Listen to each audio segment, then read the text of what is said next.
మెడ వెనుక త్రిమూర్తులను కట్టుకొని నేను విశ్వాసిని అని చెప్పుకుంటున్న సహోదరి, నీవు విగ్రహారాధికురాలివి. నువ్వు విశ్వాసం అనిపించుకోవాలంటే ఆ అన్యమత ఆచారాన్ని ఇప్పుడే మెడలో నుండి తీసేయగలవా?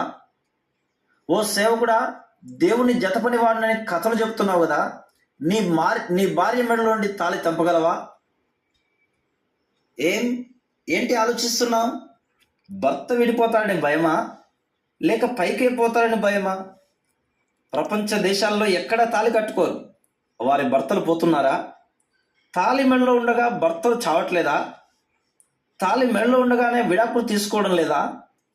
తాళి భర్త ప్రాణాన్ని, సంసార బంధాన్ని కాపాడలేదు, అది కేవలం దారం.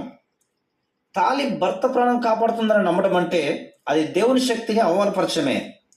జీవన్ మరణాలు, సుఖ దుఃఖాలు దేవుని వశమై ఉన్నాయి, దారం వశమై లేవు.